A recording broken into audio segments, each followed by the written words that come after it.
Namatay pa yung ilaw namin. Walang ilaw yung store namin. Nalobat yung generator na meron kami. All I'm saying.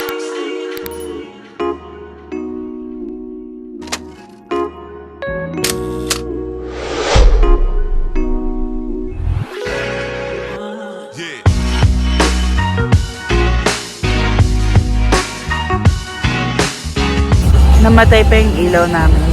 Walang ilaw yung store namin. Nalobat yung generator na meron kami.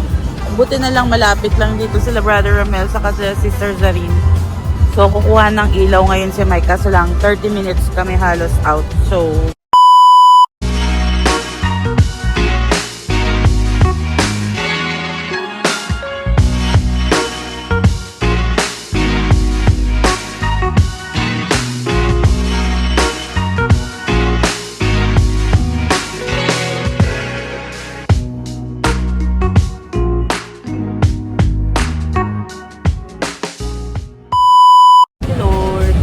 lalamig na ako, doble-doble.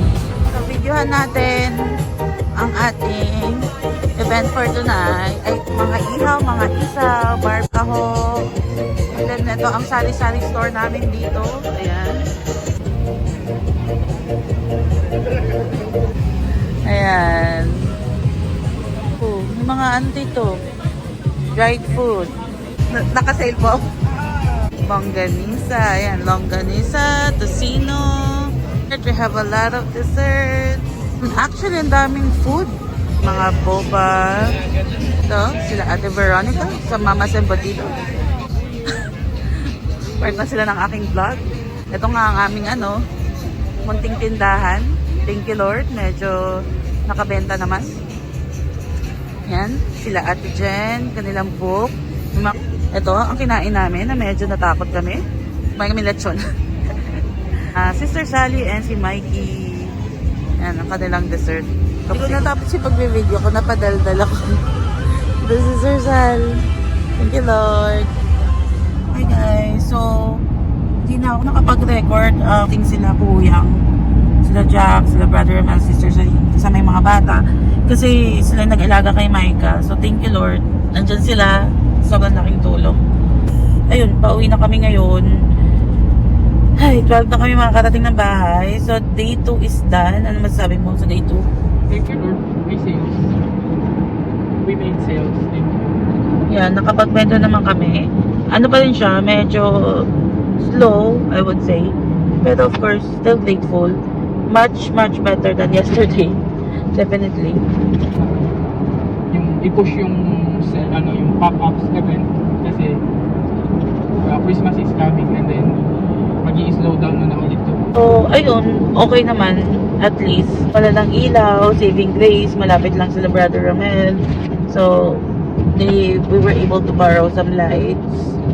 Pero definitely, learned a lot of things again. Never stop learning yung, sabi nga kausap ko kanina yung si Mikey, yung sinasabi niya na matagal na nilang ginagawa to, pero every time, merong natututunan.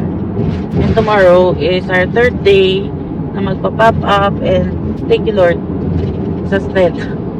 Kasi ang aga namin gigising bukas na naman. Actually, we will be back dun sa area. So, ayun.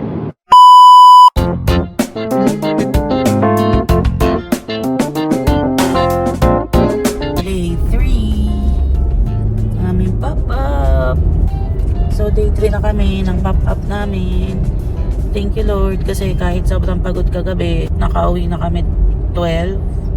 Pero eto, gising kami right now and we're 7:45 right now. Eh papunta na sa aming 3rd pop-up for December, probably our last for this year. I mean, we want to get another one or at least one more pero wala Hindi pa na kami kaya. nagagawa sa Wala na kami. Wala pa kahit isa. Miski for ourselves, sobrang na-busy. Thank you Lord. So, ayun lang. Punta kami ngayon. So, samahan niyo kami ulit. Let's pray na itong last pop-up is going to be victorious. Victorious naman yung kahapon. Pero, Maubos yung lahat ng stocks before the may mga year end. naubos. Ganda ng place. Nababa na si Mike ng gamit namin. Yung mga iba ng vendor. Oh, sit down on your chair. Good morning. Breakfast. Nakatapos lang mag-setup. Yan, breakfast. Pares. And siomai from the other booth. Thank you, Lord.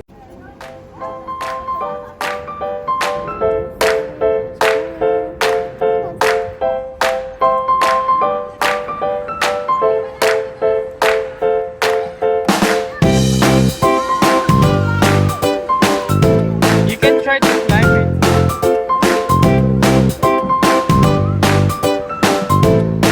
Try it. Go. Climb up. Climb it.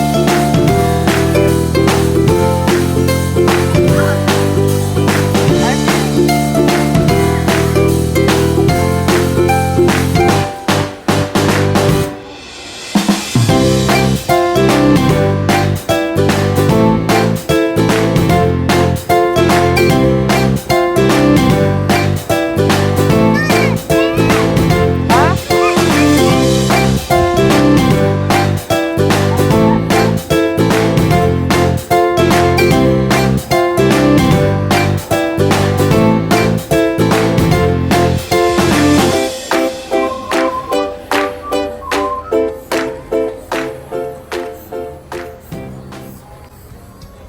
Habile.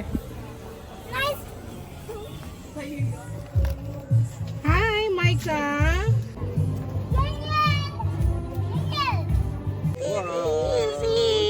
One, two.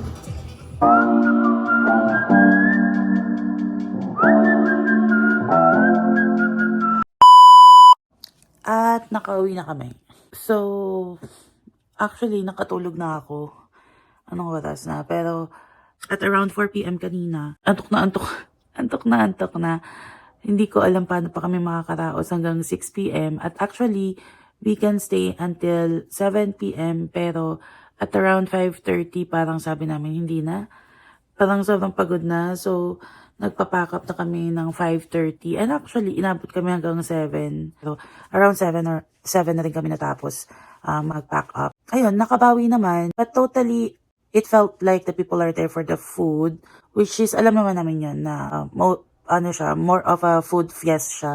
Food festival siya. So, ayun. But Miss Riza, she was kind enough to allow us to join. So we are grateful about that. She's the one who is in communication with the church to allow the event. So, ayun lang. Thank you, Lord, for that. Pero yun, we are truly blessed. Kasi, unang-una, it goes to show na, kasi, we had a lot of event in the past. Most of our friends, family, church mates, support us. So, we are truly blessed kasi we learned a lot during this 3-day event. Kahit na exhausting siya, kahit na nung first day, hindi naman kami masyado kumita. Pero, of course, it didn't happen without any learning.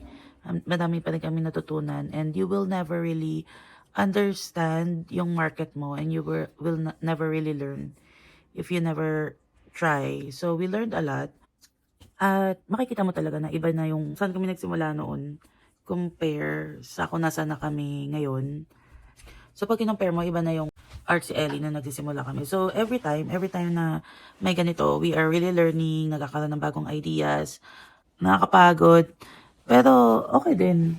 Masaya ka kasi ginagawa mo yung gusto mo. Yeah, hindi siya yung nakakapagod na unproductive. Productive siyang pagod. So, thank you, Lord. Thank you, Lord.